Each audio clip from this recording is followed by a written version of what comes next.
unang tingin, enchanting. Tingnan niyo po, ayan o. Pero uunahan na namin kayo. No filter po ang mga picture at video iyan ng mga ilog. Bakit kaya asul na asul ang kulay?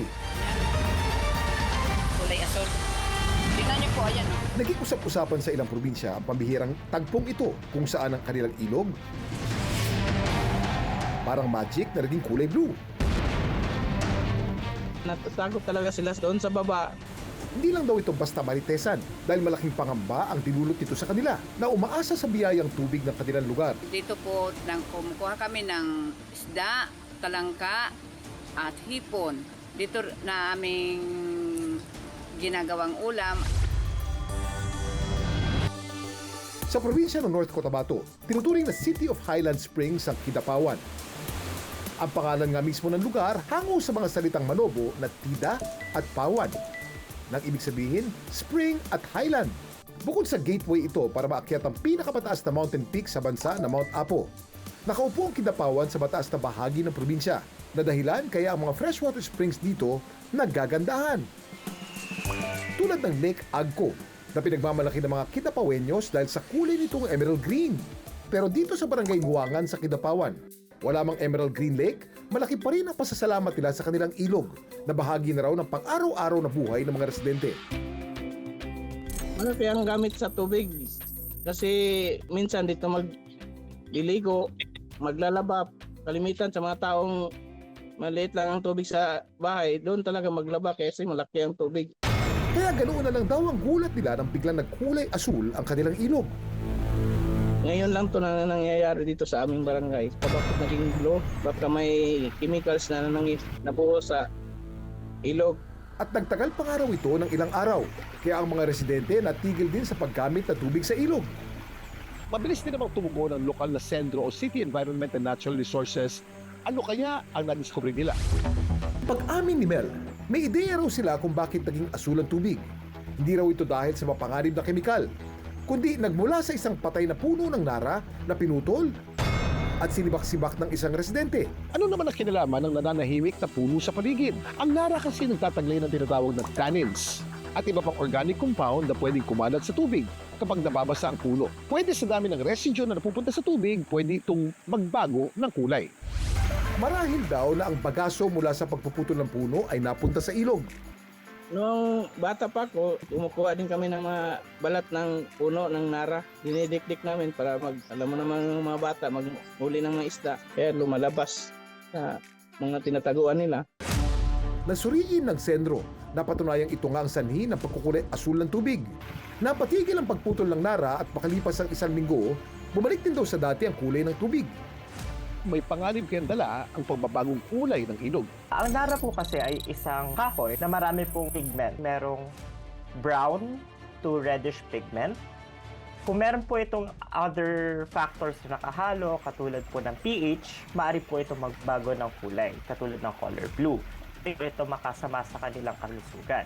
Kung gagamitin po nila ito sa paglalaba, ay maaari po nila ma-stain ng kanilang mga damit. Speaking of nara, may gusto daw imagbigay sa atin ng trivia. Sa bilis ng pagsikat niya, malamang nakikita niyo siya sa social media. Hi mga kapuso! This is Lies! At sa araw na to, alam mo ba na ang puno ng nara ay isa sa pinakamahalagang puno sa bansa? At kinikilala rin ito bilang pambansang puno. Kilala itong matibay, mabigat at dekalidad na materyales para sa mga kasangkapan. Kadalasang tumutubo ang nara tree sa mga tropical countries katulad ng Pilipinas. Meron din ito sa Indonesia, Malaysia at iba pang mga bansa sa Southeast Asia. Dami mong alam, Kuya Kim! At dapat, kayo rin, kamangha-mangha at kahanga-hanga.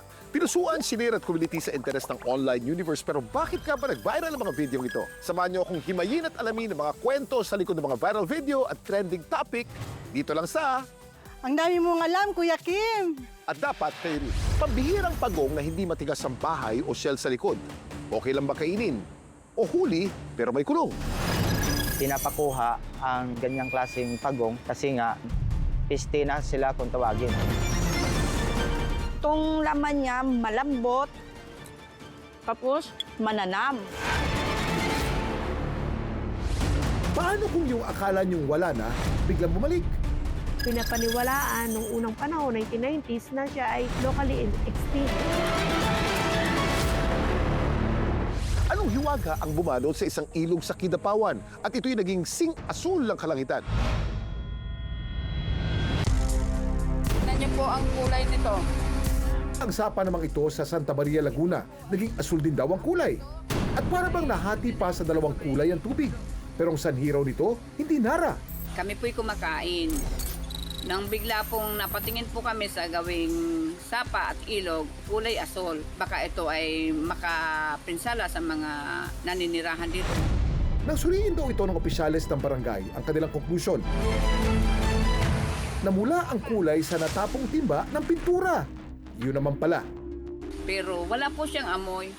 Kumpara sa isang linggong asul na ilog sa Kidapawan, oras lang daw ang tinagal ng pagiging asul ng ilog sa Laguna. Ang tanong, posible nga kayang pintura lang ito? Anong klaseng chemical po ito? Ang pintura po ay water-soluble din. Maaari po talaga ito mag-cause ng color na blue. So makikita po natin ito sa video na sobrang tingkad po ng kulay ng pagka-blue. At again, ito po ay very unnatural. Kahanga-hanga mang pagmasdan, mas mabuting maging mapanuri para na rin sa ating kaligtasan. Dami mong alam, Kuya Kim. Ang pagong na ito tinatawag na Chinese softshell turtle na tinuturing na peste at perwisyo ng ilan. Kasi siya yung kumakain ng mga similya ng mga maliliit na isda tulad ng tilapia. At ang pesteng ito, nakakain daw. Itong laman niya malambot, tapos mananam. Pero ang tanong, ligtas ba at tama nga ba itong kainin?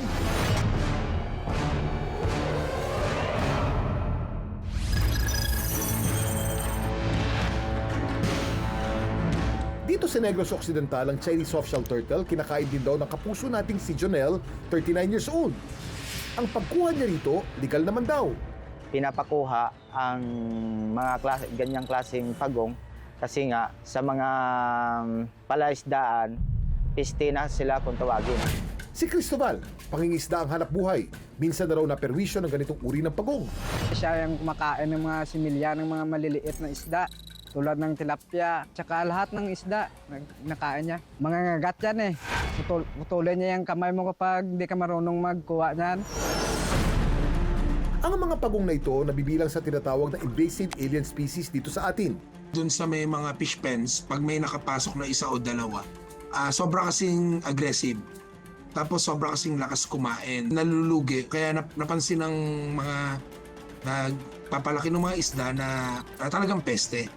So hindi natin alam talaga kung ano yung year na na-introduce siya. May mga nagpapasok pa unti-unti hanggang na-establish na yung species na to. Hindi naman daw bawal ang manguha ng Chinese softshell turtle. Pero ayon sa mga eksperto, kailangan pa rin daw ng permit sa pagkuha. Kailangan mag-apply ng Wildlife Special Use Permit. Kasi ang isang problema din kasi, baka mamaya mistaken kasi baka mamaya makondem lahat ng pagong, hulihan at kainin, hindi nila ma-identify which is yung Chinese softshell. Ang leeg ng Chinese softshell turtle mahaba na tila ahas. Ang kulay nito ay olive green o kaya brown. Mahaba at tila maliit na snorkel ang ilong ng Chinese softshell turtle. Dahil dito, nakakasingot ito ng hangin kahit halos lubog ang buong katawan sa tubig. Di tulad ng mga native na pagong sa atin na merong matitigas na shell, Ang Chinese softshell turtle, balot na makapal at pala leathery na balat ang likod sa halip na matigas na shell. Dahil dito, mas mabilis ito nakakagalaw sa tubig at mas madaling nakakapagtago sa putikan. Wow! Woo! napapakinabangan ni na Jonel ang Chinese softshell turtle bilang pagkain. Minsan yung niluluto namin dyan, ng madalas lang naman pang ulam namin, adobo, ginataan. Napakasarap kasi yung karne niyan, parang baka din siya. At kung ang iba't ibang lugar sa Pilipinas may tinatampok na version ng sinigang, gaya ng sinigang na ube, cara beef, at bagnet, si Jonel pinanlaban pa rin ang pagong sa pasarapan.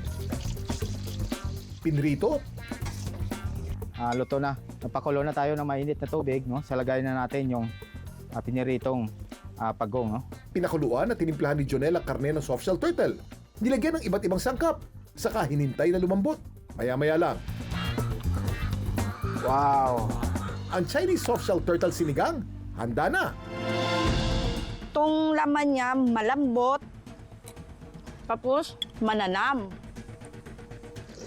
Parang baka. Pero ligtas nga bang kainin ang Chinese softshell turtle? Sa ibang bansa, especially sa China, talagang fina-farm to as food. Ngayon, kung titignan natin sa Pilipinas, safe ba siyang kainin? Generally, it's protein. Karne kasi yan, di ba? So, magiging unsafe lang naman siya kung halimbawa contaminated yung karne na kakainin mo or may sakit yung pagong na makakain mo. Gayunpaman, Hindi siya kinakategorize as food animal ng Bureau of Animal Industry. kung makakita ng Chinese softshell turtle, mas mabuting i-turn over ito sa kinauukulan para iwas sa perwisyo at peligro na pwedeng idulot sa ating kalusugan. Dami mong alam, Kuya Kim! Paano kung yung akala nyong wala na, biglang bumalik?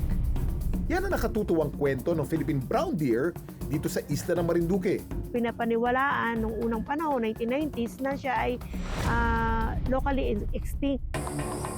At ngayong araw, aabangan natin sila. Dito maralas yung usa na yun nagpakita, lalo pag nandito yung mga kalabaw ko yung kalaro niya.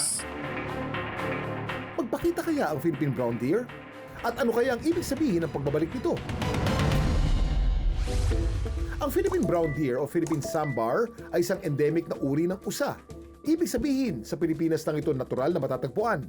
Kumpara sa ibang uri ng sambar deer, mas maliit at payat ang pangangatawan nito at mas maliit ang mga sungay o antlers. Matatagpuan sila sa mga kagubatan at grasslands dahil herbivores o plant-eating ang mga ito.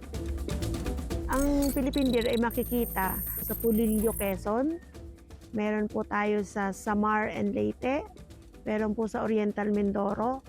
And some parts po sa Mindanao. Dati raw ay sagana sila dito sa Marinduque. Pero 30 years ago, pinaniniwalaan daw ng mga lokal na locally extinct na ito sa kanilang isla. Pero nitong Hunyo lang, biglang may nagbalik. Ang Philippine brown deer na ito nakunan sa Marinduque Wildlife Sanctuary. Sabi nga ng mga kabataan ngayon, it's like seeing an ex. Siya po ay kamukha ng kambing.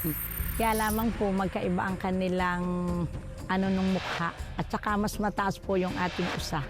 Bukod pa sa usa na nasa larawan, meron din daw usang nagpakita rito sa mataas na lugar sa Santa Cruz, Marinduque. Isang usa na di umano'y friendly. Oh dear! Yan ang obserbasyon ng magsasaka na si Tatay Jaime. Kumakain siya bago lumalakad-lakad, bago kalaro niya yung mga karabaw kong yan. Kasama mga personnel ng Marinduque Wildlife Sanctuary, mag-aabang tayo kung lalabas ba ang naturang friendly deer. Dito maralas yung usa na yun nagpakita, lalo pag nandito yung mga kalabaw ko yung kalaro niya. Ito po yung kinain ng usa, paborito niya, talbos ng saging. Mas aktibo sa gabi ang mga usa pero hindi sila nocturnal. Sila'y crepuscular, ibig sabihin, pinaka-aktibo sila sa madaling araw at pagsapit ng dilim pero hindi ibig sabihin ay natutulog na lang sila maghapon.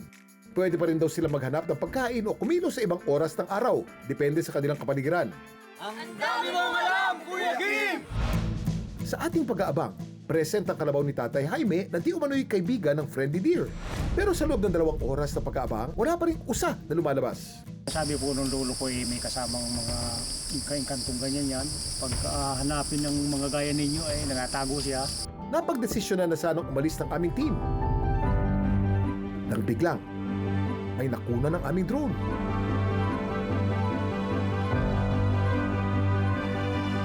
Isang usa na tila naliligo.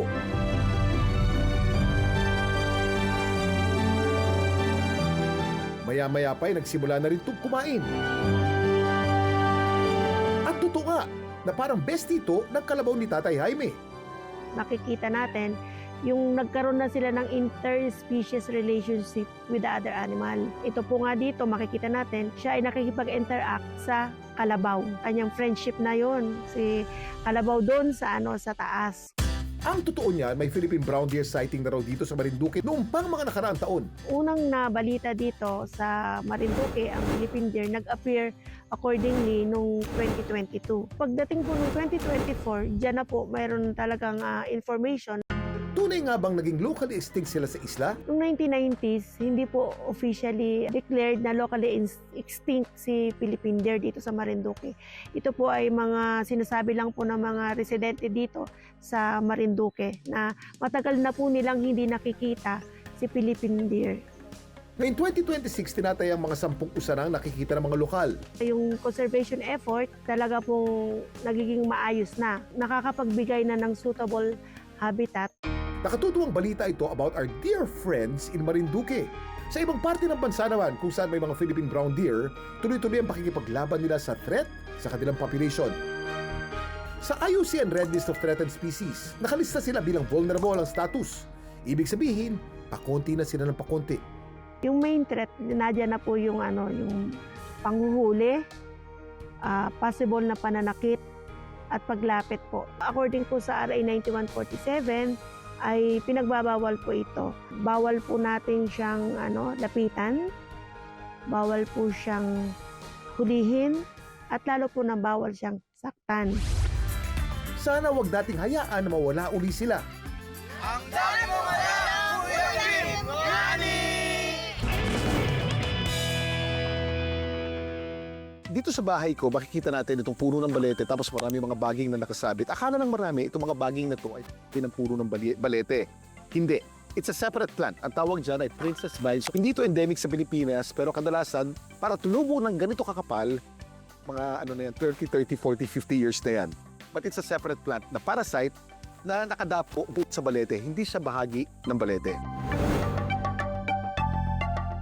May mga kwento ba kayong viral worthy? Just follow our Facebook page. Dami mong alam, Kuya Kim. At ishare nyo doon ang inyong video. Anong malay nyo? Next week, kayo naman ang isasalang at pag-usapan. Hanggang sa muli, sama-sama nating alamin ng mga kwento at aral sa likod ng mga video nag-viral dito lang sa Nagaduan mo, Kuya Kim! At Dapat Theory. Para sa mas mahabang kwentuhan at dagdag kaalaman, panoorin ang Dami Mong Alam, Kuya Kim extended episodes sa GMA Public Affairs YouTube channel.